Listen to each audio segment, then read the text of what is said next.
How many times have you read an article on the internet in the mainstream media, be it about gun control, NSA spying, the attack on Syria, drones, any issue you choose, in which the article sides firmly with the establishment, only to scroll down, read the comments, which completely eviscerate the premise of the entire article and any factual basis that it's supposedly founded on?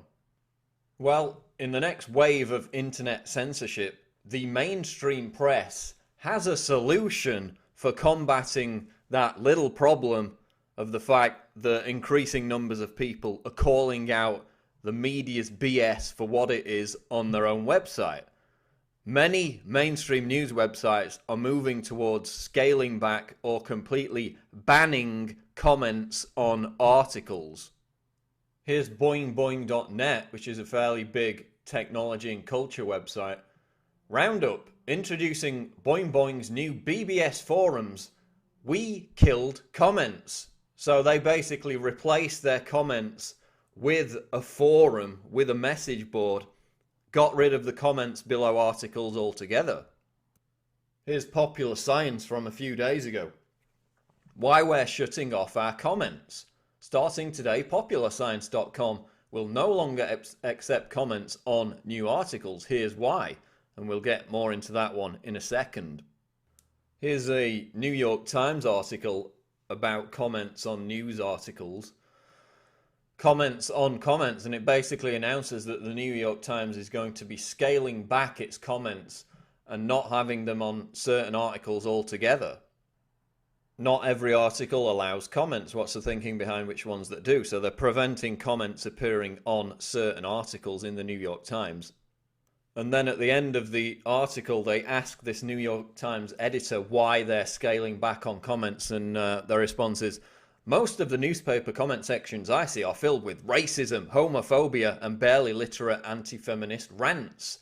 I don't see how you can claim to respect your readers and allow their well-considered thoughts to live side by side with comments from people who write countless posts every day to satisfy a perverse craving for causing conflict among humans.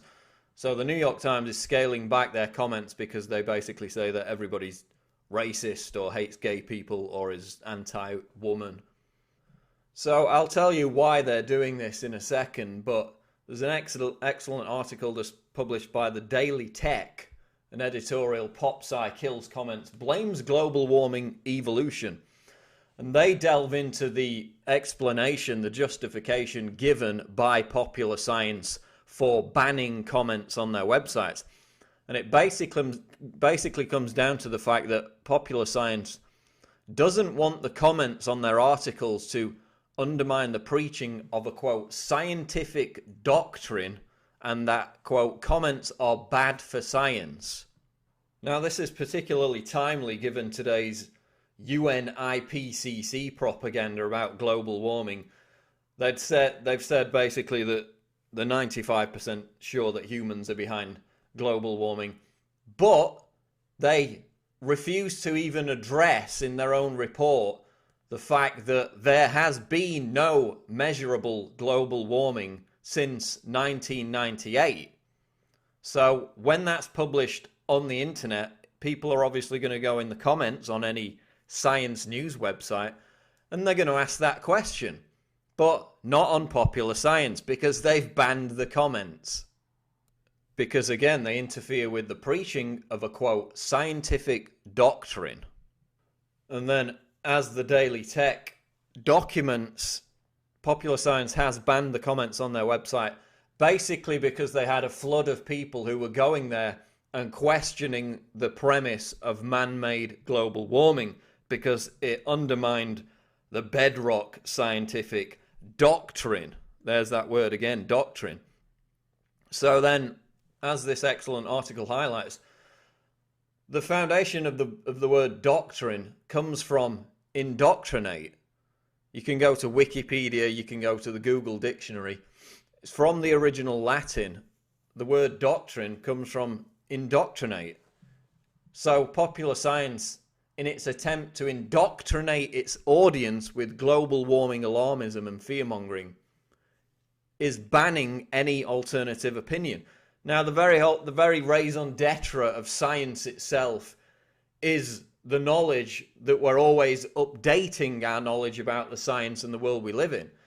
You know, if something's a bedrock doctrine which cannot be changed, debated, or argued against, as the global warming alarmists claim, then, you know, we'd still be stuck back thinking that the earth was flat and that the sun revolved around the earth. So popular science admits that it needs to keep that doctrine in place to indoctrinate its audience.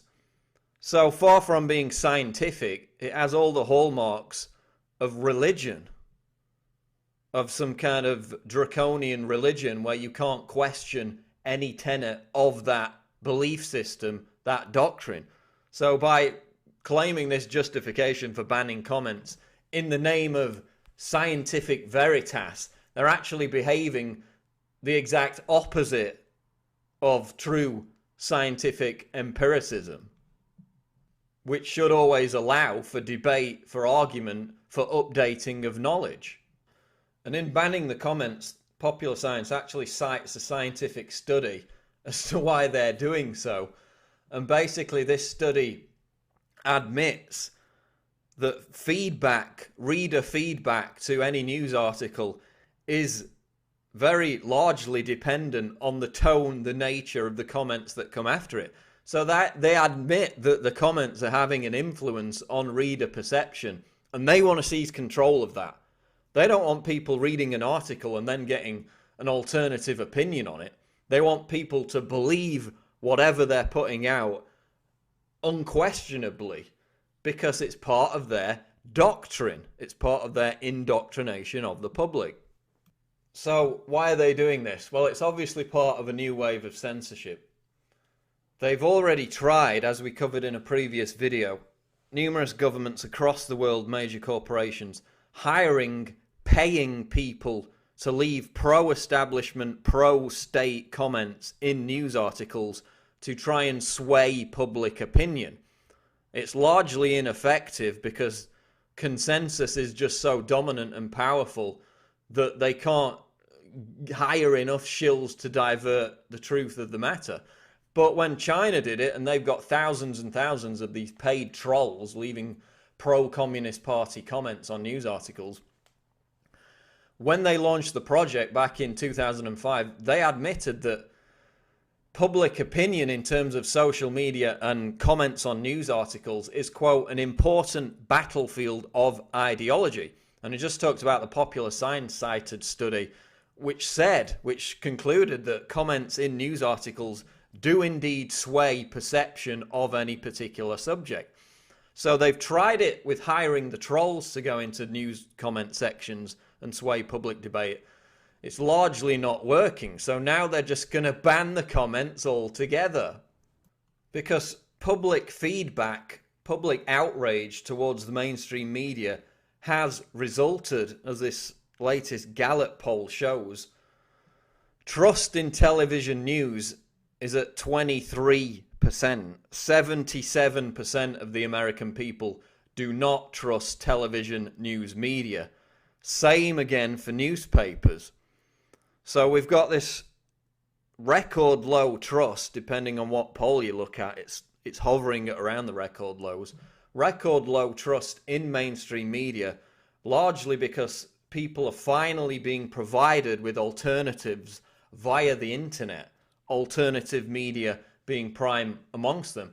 And they're going into the comment sections of news articles and finding out that in a lot of cases, the propaganda that's in the actual article itself, whether it be in Washington Post, New York Times, Time Magazine, is complete bunkum. And public opinion is being swayed by these comment sections, which is why we're seeing a move to get rid of them altogether. So there you have it. Popular Science is shutting off its comments. So are other websites like boingboing.net. The New York Times is restricting comments, not having them at all on certain articles. This is just the first wave. And they're cutting off their own nose to spite their face, because comments on news articles, I know this for a fact, generate a huge amount of website traffic. which also, of course, entices advertisers. So they're losing website traffic, they're losing money, but they're still prepared to do that to shut off debate, because as Popular Science said, it's all about retaining the ability to indoctrinate via holding a rigid doctrine, to indoctrinate their readers.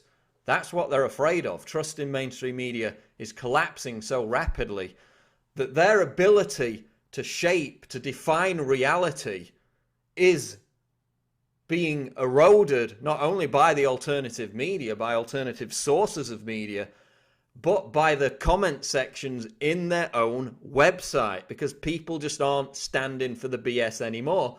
And then you've got scientific studies which prove that those comments actually do heavily sway public opinion. So that's why news websites, mainstream news websites, are beginning to shut down their own comment sections. It's the new wave of internet censorship that is set to build over the coming months and years. This is Paul Joseph Watson reporting for Infowars.com.